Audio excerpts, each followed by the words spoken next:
Welcome to Mentally Healthy. We're so glad you're here. We are very proud to welcome and introduce Innovative Products as the sponsor for today's video and content. IPP supports the ongoing mission of Mentally Healthy and our affiliations. As Innovative Products' tagline outlines, Mentally Healthy honors discovering the possibilities together. Let's take a moment to relax and breathe. Today, we're going to learn and explore 17 signs you're having a midlife crisis. By the time most people reach middle age, they have been through more than one or two big changes in life. They may have changed careers multiple times, experienced loss, or raised children. In truth, many people have experienced all of the above by the time they are in their 40s or 50s. This is why a midlife crisis can come as such a surprise to some people. After experience 5 or so decades of all life's highs and lows, a midlife crisis can feel entirely different. But no matter how uncomfortable a midlife crisis might feel, it's incredibly normal and very common. Just consider all the life changes that middle age brings. Things like retirement, a newly empty nest, or physical or mental changes can be jarring. It's no wonder that so many people experience feeling lost, indecisive, or restless during this period of life. Knowing the specific signs of a midlife crisis is an important way to make sure that you're able to understand how you're feeling, identify the root of the feelings, and seek help and support from your peers or professionals. Though a midlife crisis can feel overwhelming, these steps will make things feel that much more manageable. In other words, they give you more time to focus on being happy. And what could be more important than that? If you're ready, let's explore this deeper. Number 1. You're gaining or losing weight. Midlife crises often share similar traits with depression, according to Jennifer Wickham, a licensed professional counselor for Mayo Clinic Health System, with drastic changes in weight being one of them. The American Psychological Association also lists weight gain or loss as one of the many disruptive factors that may indicate a person is having an emotional crisis. According to Wickham, while some changes can be a normal part of midlife, if you or a loved one is undergoing any out-of-character or sudden changes, it's a good idea to seek professional support in the form of a therapist. Number 2. You're apathetic. If you or someone you know has suddenly lost interest or enthusiasm for the things in life that they used to enjoy, that could be a sign of an oncoming emotional crisis, and possibly something that could be defined as a midlife crisis. According to self-help author Yocheved Galani, apathy adds a deeper, more complicated layer to a midlife crisis, as it can affect how willing a person is to help themselves or seek out help. Christine Huber, a member of the Forbes Coaches Council, encourages those who are feeling apathetic to think every day about what positive things they have going on for them. My top tip is to appreciate what's working in your life, then take action every day to shape your life how you want it to be, Huber writes for Forbes. Resolutely move forward, let go and leave the past in the past. Number 3. You don't think you're enough. Often in the early 40s to early 50s, an individual is confronted with their mortality and that half their life is over, Dr. Mayfield says. As a result, they try to make sense of their present and how it relates to their past and their future. This can be a great place to readjust goals and make peace with your past. Frequently, the question of "am I enough?" is at the center of this stage of life. When someone cannot answer that question with an honest and vulnerable mindset, they can spiral into chaos. As a result of this chaotic mindset, they may in turn make decisions that are out of impulse and out of a need to cope or numb. Instead of making impulsive decisions in the midst of these feelings, Dr. Mayfield suggests using this moment as a time for serious self-reflection and adjustment. I would suggest that we need to rethink the term midlife crises and replace it with something like a midlife reflection. Number 4.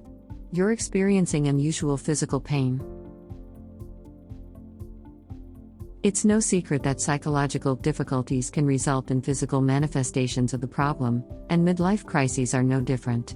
Headaches and gastrointestinal issues that don't seem to have any physical cause, and more often than not don't respond to usual medical, are often linked to this kind of emotional crisis, according to Mayo Clinic. In an article for the Los Angeles Times, Dr. Yolanda Reed Chashikos chronicles a patient who began experiencing physical symptoms, most notably intense migraines, due to the stressor she was feeling at mid-age. Chashikos concludes that she recommended a combination of prescription strength medication to help alleviate the migraines, and professional counseling. Number 5. You're asking yourself deep, probing questions. One of the things that can happen and identify the onset of a midlife crisis is feeling ill-fit for the life you're leading, says Dr. Ludwig. There's a tendency to stop and pause during midlife and question whether you're on the right track. In other words, you feel the need to give yourself a strong evaluation about where you wanted to be in life versus where you actually are. Perhaps you realize you've been following the dreams your parents set out for you, or you've been abiding by the rules of society.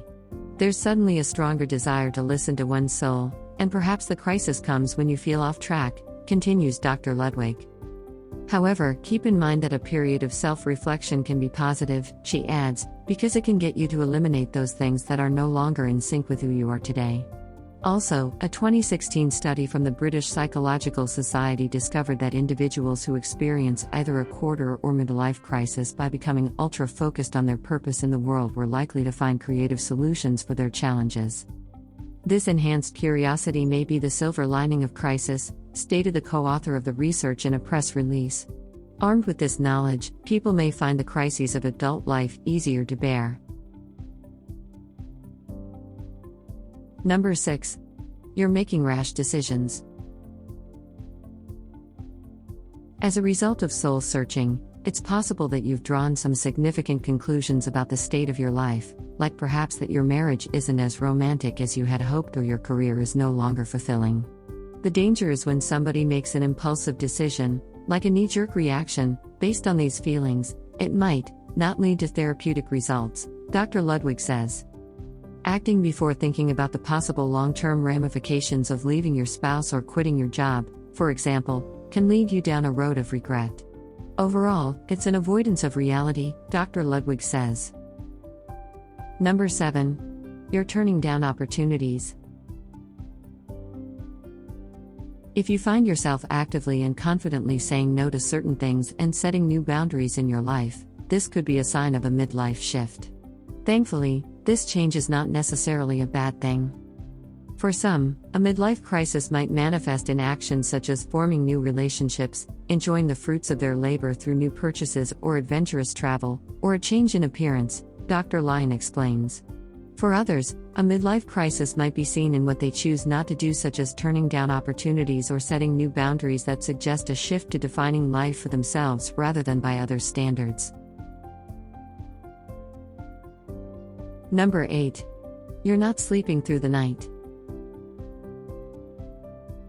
If you're a middle-aged woman and find yourself unable to sleep through the night, it's totally possible that menopause or other hormonal changes might be behind the bout of tossing and turning.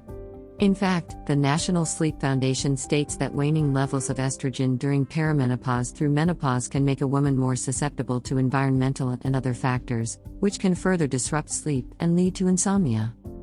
However, it's extremely important not to conflate menopause with a midlife crisis or other mental health ailments. If you are a woman who happens to be middle-aged and you're experiencing many of the other symptoms listed here, it's worth considering that your sleeplessness could actually have to do with your mental health. Research and clinical experience show that insomnia is associated with reduced quality of life as well as depression. In turn, depression can lead to sleep problems, as Laura Schuster-Efland, LCSW, writes in an article for the Anxiety and Depression Association of America. While it's important to remember that clinical depression and a midlife crisis are not necessarily the same thing, if you're having difficulty sleeping and have struggled with mental health in the past, be sure to mention this to your doctor before you dismiss it as just another part of middle age.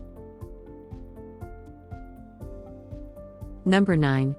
Your vision of the future is dismal. One of the wonderful things about youth is that you really think you have all the time in the world, and the future is where all your dreams will come true, says Dr. Ludwig.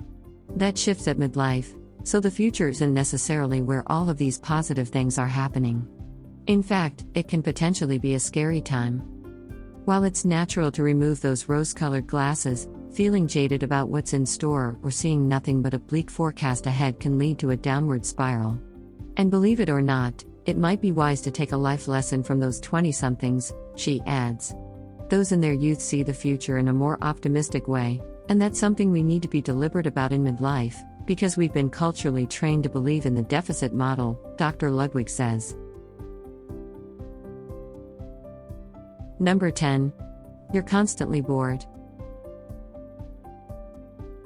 Boredom, feeling passionless, can be a sign of a midlife crisis, says Dr. Ludwig. The truth is, the pressures of adulthood can weigh people down at this time. They can feel stuck in a rut, where the opportunity to introduce fun for fun's sake can get lost. A possible solution: doing something outside of your typical routine that lights you up. For example, if you enjoy watching cooking shows about desserts, consider signing up for a cake decorating class. If listening to music soothes your soul, research upcoming concerts in your area. There are similarities between midlife and adolescence. They call it middle essence, but it doesn't have to be a bad thing, Dr. Ludwig says. It's about learning to embrace exciting experiences and newness into one's life while incorporating optimism and dreams, which we should be doing throughout our lives. Number 11. You have an overwhelming sense of loss. Do you have this nagging feeling that something in your life has slipped away, yet you can't quite put your finger on what that thing is? I don't know if I would call it clinical depression, but there is a dealing of some degree of loss, Dr. Ludwig say. The loss of a wish, the loss of the idea of who you wanted to be, it's a confrontation with reality that can leave people feeling disappointed and unsettled. For others, it could be that previous goals have been met. Corporate job? Check. A trip to Hawaii? Check, resulting in a now what? Mentality. Dr. Ludwig quickly notes the positive in this scenario. At this point in life, we're wiser and we know ourselves better, she says. So, whether or not we've accomplished our goals, we can create new goals. Also, having the belief that there must be something more ahead can be a good thing. Number 12. You become overly concerned about your appearance. Wanting to look and feel your best is one thing, but staring into a mirror for hours to point out emerging lines and wrinkles could indicate a crisis. And some people will go to extremes trying to achieve a look of youth or perfection, says Dr. Ludwig. Sadly, they tend to ruin themselves. It's like that false plant that is too green and too perfect. This behavior is based in fear of losing one's looks, but this is cultural brainwashing.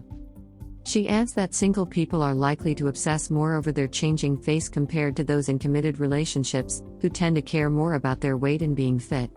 And this is true for both men and women. It's a response to physical changes that identify there's an inevitable shift going on, but it doesn't have to be worse, continues Dr. Ludwig.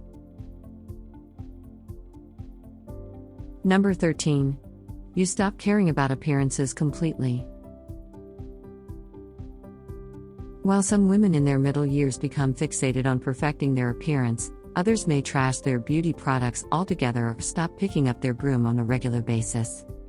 People should never give up on themselves, but if they do, they're probably more inclined to experience a midlife crisis, says Dr. Ludwig, who suggests finding an older woman role model who can serve as motivation. Of course, not everyone is Christy Brinkley, but the fact that Christy Brinkley can look like that at 62 is wonderful. There is nothing elderly about her. That's nice to know, and I think there is a trickle-down effect. Number 14. You think of yourself as an old person. Take a quiet moment to close your eyes and ask yourself this simple question: how old do I feel? If you consider yourself to be older than your years, or refer to yourself as being an old lady or over the hill, you might be in a midlife crisis. And science backs up this theory. A 10-year study conducted at the University of Waterloo found that simply feeling older predicts lower psychological well-being and lower life satisfaction compared to those with more favorable attitudes about aging. Dr. Ludwig believes this negative narrative may derive from your environment. If someone in their middle years feels old, I question if somebody is treating them like they're elderly or if they are reading from a cultural script that has been internalized, she states. But if thinking about yourself in a younger light feels silly, it may help knowing that this thought process has become a growing trend. In fact, research out of Florida State University in 2016 discovered that many women in their middle and older years are likely to maintain youthful perceptions of themselves in order to enhance their emotional well-being. Number 15. You feel okay sometimes, and not okay others. As an article for Neuro-Spa Therapy Centers explains, it's important for every person to note the differences between clinical depression and midlife crises so they can seek professional help that is most effective. The most differentiating factor is the frequency in which these feelings arise, the post reads. A person who is experiencing a midlife crisis may have periods of time in which they are feeling fine, whereas a depressed person feels down and experiences the symptoms on a daily basis. Depression is a chronic, biologically based mood disorder, while a midlife crisis is not. If you find that your feelings of hopelessness, sadness, anxiety, or apathy are constant or debilitating, it is imperative to mention this to your doctors as soon as possible. Number 16. You think your best years are behind you. Believing that all of the wonderful happenings that will occur in your lifetime have already taken place can be a sign that you're in crisis mode. Again, it's about losing that sense of excitement, states Dr. Ludwig. However, she says this belief is a fallacy. Isn't it sad that we train people to think that the only time they can have happiness is when they're young, and it's so not true?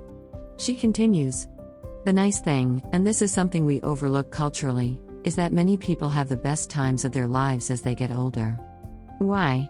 Because your enjoyment with life has less to do with age and more to do with how gratified you are and how good you feel about yourself, and that can happen at any point.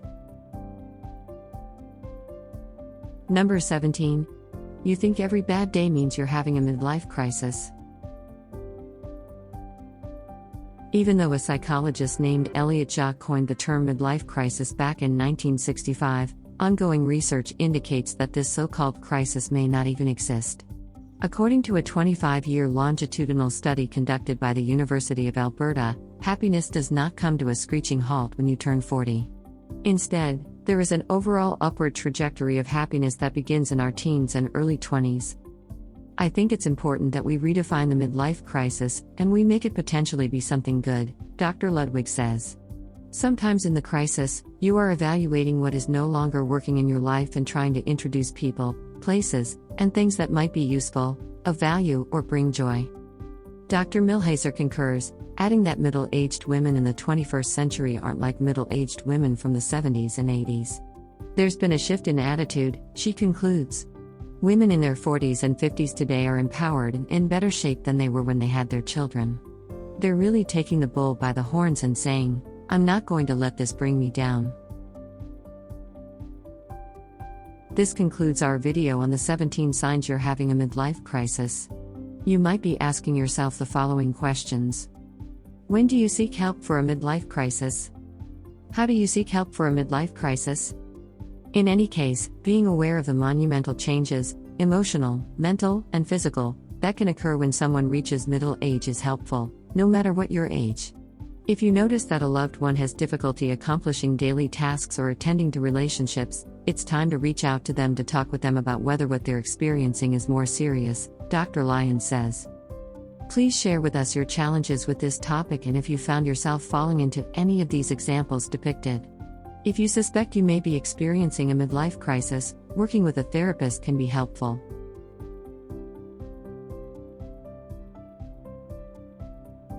Your friends here at Mentally Healthy support the American Psychological Association for finding a good therapist and ensuring you work with a qualified professional who has background and expertise that will benefit you and your specific needs.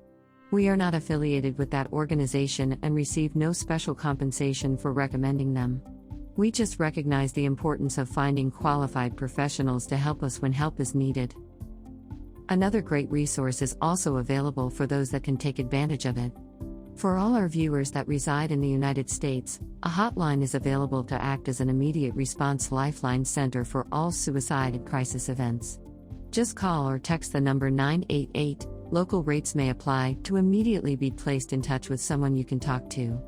If you are a U.S. veteran or military service member, you may text the U.S. Veterans Crisis Line directly at 838-255. Both of these resources will also be placed in the description area of this video. Use these trusted resources as needed.